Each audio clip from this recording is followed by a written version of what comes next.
Assalamualaikum warahmatullahi wabarakatuh dan salam sejahtera. Kami daripada Pulau 8. Berikut merupakan tugasan berkumpulan bagi video bahan bantu mengajar bagi mata pelajaran matematik tingkatan 1. Kami memilih topik 10, perimeter dan luas, manakala subtopik adalah 10.1 iaitu perimeter. Seterusnya, ini merupakan ahli kumpulan kami yang terdiri daripada 6 orang. Yang pertama adalah set induksi. Bagi set induksi, guru menggunakan paparan slide bergambar untuk ditunjukkan kepada murid supaya murid boleh memikirkan cara mengukur panjang keseluruhan pagar dan maksud ukuran di sekeliling suatu bentuk. Setelah murid menjawab soalan daripada guru mengaitkannya dengan topik pelajaran pada hari ini iaitu perimeter. Selanjutnya, pada langkah 1 ialah pengenalan perimeter dan cara pengiraan. Di sini, guru menggunakan paparan slide bagi menerangkan mengenai maksud perimeter, cara pengiraan dan contoh pengiraan. Seterusnya, guru meneruskan pembelajaran dengan aktiviti mengira perimeter bersama-sama. Guru juga menunjukkan kepada murid cara mengukur objek sebenar dengan menggunakan pembaris. Seterusnya adalah langkah 2, iaitu aktiviti berkumpulan, iaitu checkpoint game. Di sini, murid dibahagikan kepada 6 kumpulan dan setiap kumpulan terdiri daripada 6 ahli kumpulan.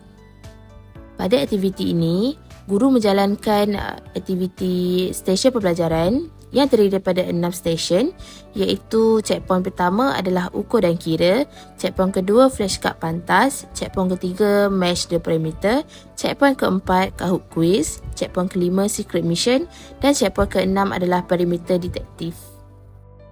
Sebelum aktiviti dimulakan, guru memberikan kertas jawapan kepada setiap kumpulan. Seterusnya adalah tayangan video menunjukkan bagaimana aktiviti ini berlangsung. Pada checkpoint 1, ukur dan kira, pelajar dikehendaki untuk mengukur buku, meja dan kotak pensel menggunakan alat pengukur iaitu pita pengukur dan pembaris. Checkpoint kedua iaitu flashcard pantas. Di sini, pelajar dikehendaki untuk mengira perimeter setiap bentuk dengan pantas. Checkpoint ketiga adalah match the perimeter. Di sini, pelajar diperlukan untuk memadankan kad bentuk gambar dengan jawapan perimeter yang betul. Pada checkpoint keempat iaitu Kahoot quiz, di sini pelajar diperlukan untuk menjawab kuis digital menggunakan template yang disediakan.